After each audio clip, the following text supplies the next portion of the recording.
Great. So today we're talking about the Concordat relationship with the Methodist Church of Great Britain.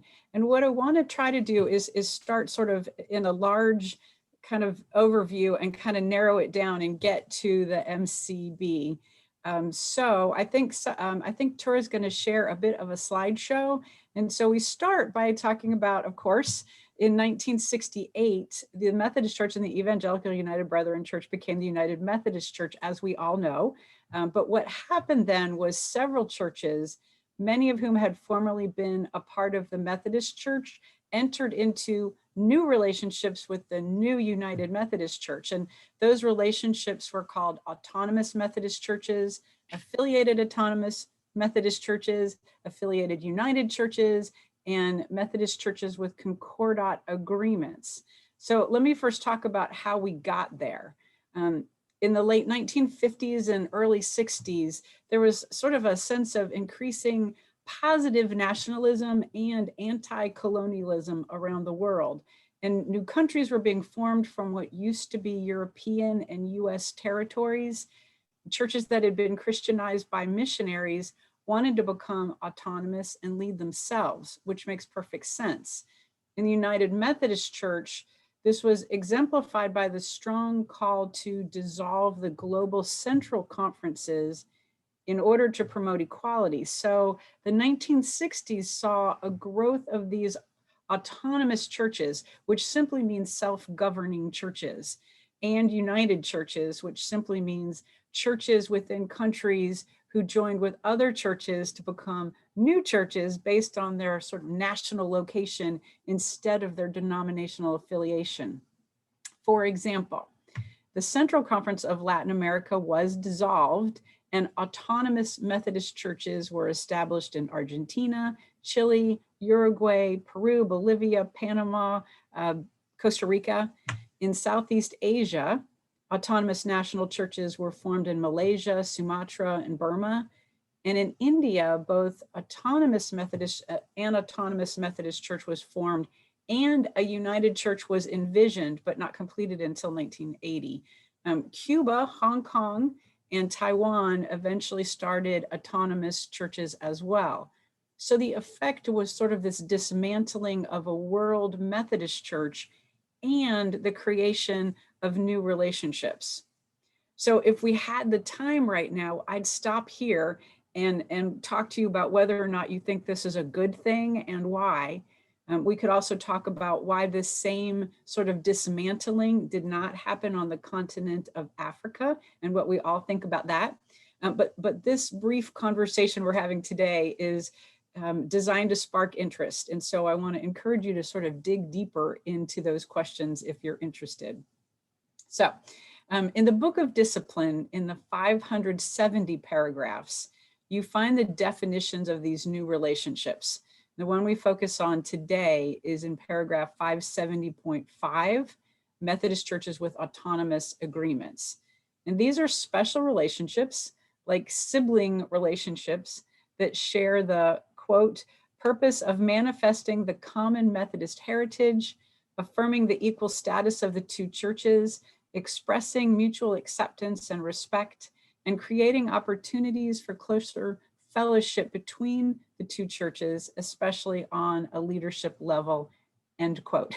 Practically speaking, they're all members of the World Methodist Council and Conference Council, and that's important. But practically speaking, Concordat churches send delegates with voice and vote to each other's conferences. They host those delegates with room and board at the conference. They accept the ordination and transfer of each other's clergy. They consider programs of visitation between the two churches, and they share in missional priorities together, in our case, mostly through GBGM.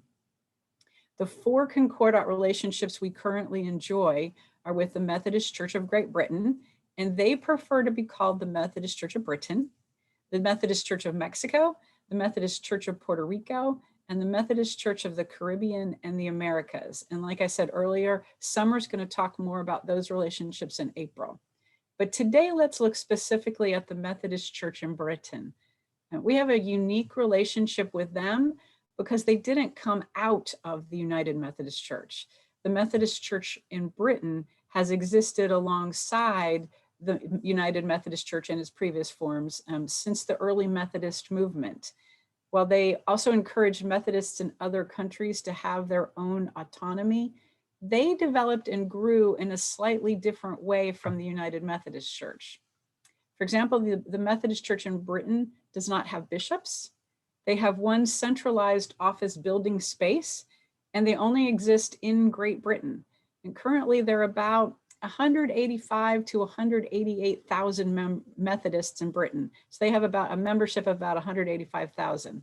They have one annual conference that happens every year. Obviously it's annual, and that would parallel our general conference. And the clergy are asked to attend, all clergy are asked to attend, along with an equal number of laity. They're governed by an annual rotating duo of one clergy person and one lay person serving as the president and vice president.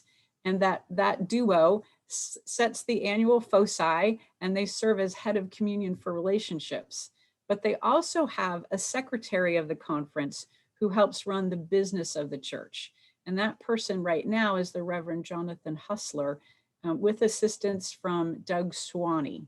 So in 2017, Doug and I began talking informally about what it would take to revitalize the Concordat between our two churches. Dr. Kyle Taw and Dr. David Scott of GBGM came up with the original Concordat documents from 1968 and discovered that the Methodist Church of Britain actually approved a much more detailed and extensive covenant than we did.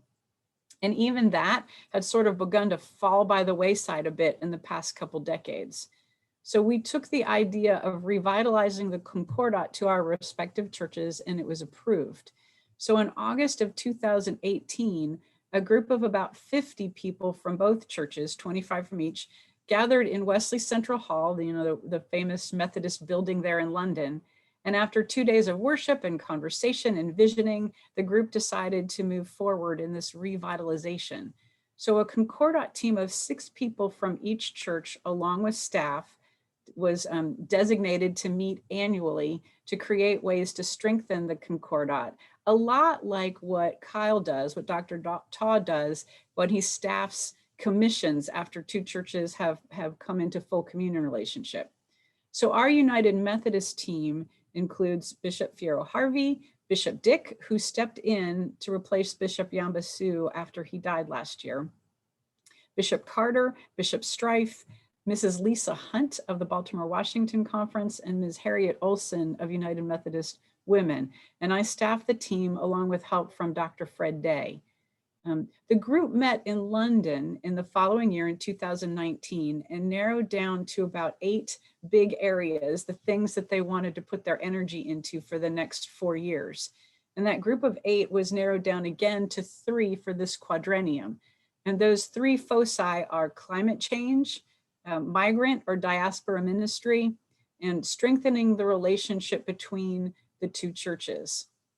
In 2020, the work began again, and the climate change group decided to invite young people to take the lead. The Methodist Church in Britain received a grant and began gathering a lead group of young Methodists from around the world, and the Migrant Ministries group decided to collect case studies of migrant experiences in Methodist churches and to begin to create a document to be used to collect those case studies. And the relationship group decided to create a website that will be used by both churches and began to study what it would take to administer and organize that site. And all this, of course, has been done online. Here in 2021, that work is continuing. The United Methodist part of the Concordat team just met last week on February 5th. We are gathering actively right now young adults from the United Methodist Church to work on climate justice along with the young adults from the Methodist Church in Britain. We are beginning to disseminate the case study form to learn about the experience of migrant churches and host churches. And I would just pause here and say, contact me directly if you'd like to have a copy of that migrant case study form that you'd like to share with anyone. You are welcome to do that. And then the website is in progress. And the website's going to be a place to collect positive stories of ministry between our two churches. Finally, we hope to meet in the fall of this year in Philadelphia to begin to study the beginnings of Methodism in the United States. And we'll report on all this work that we're doing together and begin to dream of next steps that we might get to take together. So that's a little brief report on the Methodist Church in Britain, United Methodist Concordat, and I will stop there. Thank you, Jean. That was stuff I didn't know, that's for sure. Anybody have questions? And I will remind you that Kyle did add some things to the chat. So if you are, as Jean said, if we have more time, we would stop and actually ponder all of these things about autonomous churches, et cetera. So Dr. Kyle Ta has put in the chat that a link to more information about that, so you can ponder it.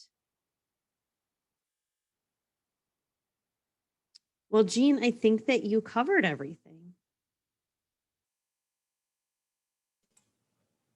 Well, the recording will be available on the bishop's website if anybody would like to share it with anybody. And if there are no questions, the other part of this UMEIT Zoom monthly gathering we wanted to make sure we do is spend some time in prayer for Christian unity. So I want to invite us to, Rock.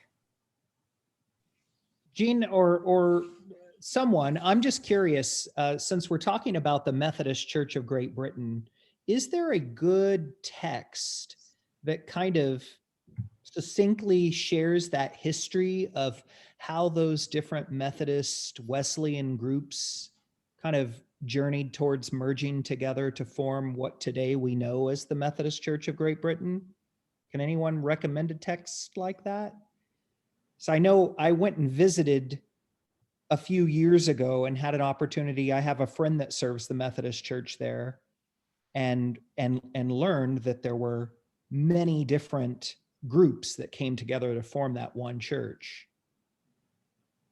So I was just curious to know.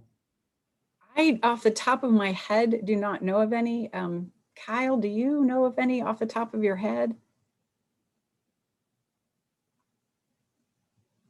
Yeah, I mean, this is kind of a cop-out, but especially for succinct things, the Encyclopedia of World Methodism would probably have an entry that would detail from the beginning of the founding of this as a denomination in the 19th century, through all the different groups. I recently did some background work on the United Church of Canada and Methodist involvement there, and there's really good. It's sort of similar there, that there ended up being like 4 or 5 different Methodist bodies that variously descended that then started coming together in different conglomerations. I'm sure there's a similar treatment there in the Encyclopedia of World Methodism.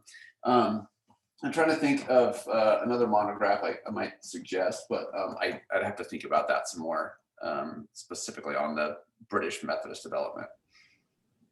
We do, however, have your email, Rock. So if we come up with something, we'll shoot you an email. Thanks. Hey, Gil. Yeah, I know that we have observers from time to time from England that are in certain bodies. Can you tell me more about that? And is it just, I know they've been at the connectional table meetings and they've been at the council meetings. Does that go both ways? And just, I'm curious on that. Yeah, that's a great question. And I will say that each Concordat relationship is developed differently. For example, the Methodist Church with Puerto Rico, United Methodist Concordat, allows Bishop Ortiz to be a part of our United Methodist Council of Bishops meetings. The Methodist Church in Britain, Concordat with United Methodist Church, does and probably used to do a better job, and we're going to try to get back to doing a good job again, allow that same kind of exchange. Doug Sawani has often been invited to the connectional table. Just last week, I got an email asking if Kyle could be invited to the Methodist Church in Britain's Faith and Order Commission. So I think those things are beginning to get revived. You know, we used to have like a summer exchange program for clergy, and those things are being talked about again. I know the General Board of Higher Education is doing some work, but particularly the exchanges, those are on a case-by-case basis according to the Concordat that's worked out. And we are not doing as great a job now as we have done in the past, but we're hoping that this revitalization will make things better.